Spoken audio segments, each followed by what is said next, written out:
भाई और बहनों, हमने पिछले दशक में एक लंबा सफ़र तय किया है, लेकिन अभी बहुत कुछ करना बाकी है।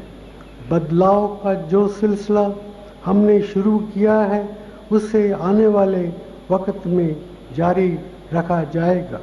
जैसा कि मैंने पहले भी कहा है, तेज आर्थिक विकास हमारे देश के लिए बेहद ज़रूरी है। गरीबी दूर करना, अच्छी शिक्षा और स्वास्थ्य सेवाएं उपलब्ध कराना और रोजगार के नए नए अवसर पैदा करना, ये सब तेज आर्थिक विकास के बगैर मुमकिन नहीं है। पिछले 9 साल में हमने आर्थिक विकास की जो औसत रफ्तार हासिल की है, उससे हमारे देश की क्षमताओं का पता चलता है। लेकिन इस वक्त देश के आर्थिक विकास की दर में कमी आई है। हम इस कमी को दूर करने के लिए पूरी मेहनत से काम कर रहे हैं। उद्योगों के लिए सरकारी मंजूरियों की प्रक्रिया को तेज करने, देश में उद्योग और व्यापार के लिए बेहतर माहौल बनाने और निवेश को बढ़ाने के लिए हमने हाल ही में कई कदम उठाए हैं। बड़ी परियोजनाओं की मंजूरियों की प्रक्रिया में मदद करने के लिए एक विशेष सेल की स्थापना की गई है। कैबिनेट कमेटी ऑन इन्वेस्टमेंट रुकी हुई परियोजनाओं की अड़चनें दूर करने का काम कर रही है। बिजली उत्पादन बढ़ाने के रास्ते में कोयले की आपूर्ति एक समस्या बन गई थी। इसको हमने काफ़ी हद तक सुलझा लिया है। आने वाले महीनों में इंफ्रास्ट्रक्चर के क्षेत्र में बहुत सी बड़ी परियोजनाओं पर हम काम शुरू करने वाले हैं। इनमें 2 नए बंदरगाह, 8 नए हवाई अड्डे, नए इंडस्ट्रियल कॉरिडोर और रेल परियोजनाएं शामिल हैं। फॉरेन डायरेक्ट इन्वेस्टमेंट को बढ़ावा देने के लिए हाल ही में हमने कई क्षेत्रों में ऐसे निवेश की सीमा बढ़ाई है और इसकी प्रक्रिया को आसान बनाया है। निवेश बढ़ाने की इन कोशिशों के अच्छे नतीजे हमें अगले कुछ महीनों में साफ दिखने को मिलेंगे। इससे आर्थिक विकास की रफ्तार तेज होगी, रोजगार के अवसर बढ़ेंगे और इंफ्रास्ट्रक्चर में भी सुधार आएगा। भाइयों और बहनों, फूड सिक्योरिटी कानून बनने के बाद उसे प्रभावी ढंग से लागू करना हमारी प्राथमिकताओं में से एक रहेगी। इस दिशा में हमने राज्यों के साथ मिलकर काम करना शुरू कर दिया है। पब्लिक डिस्ट्रीब्यूशन सिस्टम के कंप्यूटराइजेशन के काम में तेजी लाई जाएगी।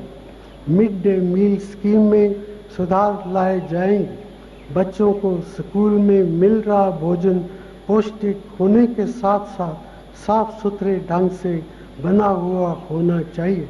ये सुनिश्चित करने के लिए हम ठोस कदम उठाएंगे। स्किल डेवलपमेंट के क्षेत्र में शुरुआत में हम इतनी अच्छी प्रगति नहीं कर पाए जितनी चाहते थे, लेकिन अब इसमें तेजी आई है। हमने कुछ महीने पहले नेशनल स्किल डेवलपमेंट अथॉरिटी का गठन किया है। हम जल्द ही एक नई योजना शुरू करेंगे जिसके तहत उन नौजवानों को लगभग 10,000 रुपये की राशि दी जाएगी जिन्होंने सफलतापूर्वक नई स्किल्स हासिल की हैं। इस योजना से अगले 12 महीनों में करीबन 10 लाख नौजवानों को फायदा पहुंचेगा। अल्पसंख्यकों के लिए बनाए गए मल्टी सेक्टरल डेवलपमेंट प्रोग्राम्स में हाल ही में सुधार लाए गए हैं। अब इसे प्रभावी ढंग से लागू किया जाएगा। माइनर फॉरेस्ट प्रोड्यूस के लिए खरीद मूल्य निर्धारित करने की स्कीम को मंजूरी दे दी गई है। इससे हमारे आदिवासी भाई बहनों को लघु वन उपज के सही दाम मिलेंगे। इस योजना को हम जल्द से जल्द लागू करेंगे।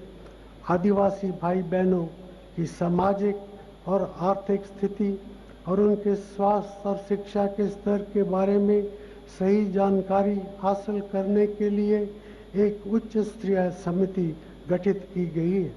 समिति की रिपोर्ट से हमें उनके लिए बेहतर योजनाएं बनाने में मदद मिलेगी।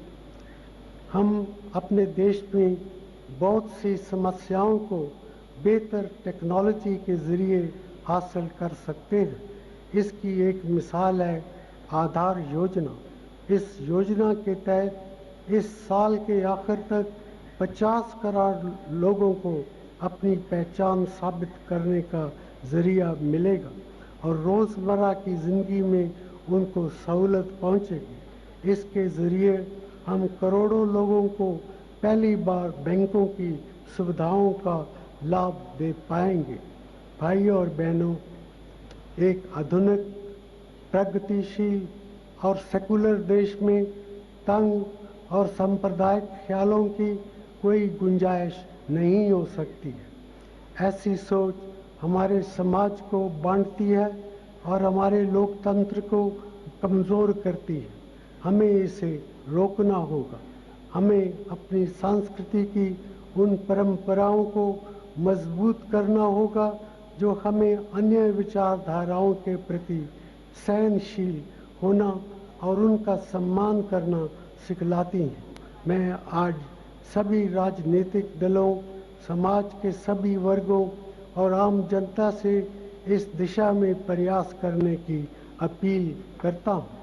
कुछ दौर पहले मैंने कहा था कि आज़ादी के बाद के हर दशक में भारत में बड़े परिवर्तन आए।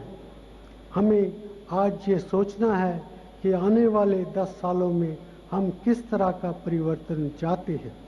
पिछले 10 सालों में जैसी प्रगति हमने की है, यदि हम उसे आगे भी जारी रखें तो वो वक्त दूर नहीं जब भारत को गरीबी, भूख, बीमारी और अशिक्षा से कंप्लीट मुक्ति मिल जाएगी।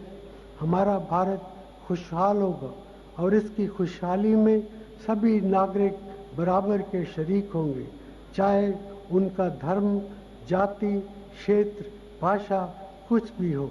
इसके लिए हम सबको मिलकर देश में राजनीतिक स्थिरता, सामाजिक एकता और सुरक्षा का माहौल भी बनाना होगा।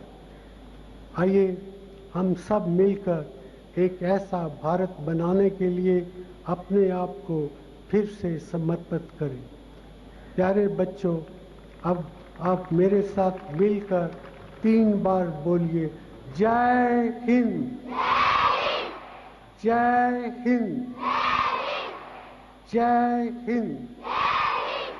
धन्यवाद।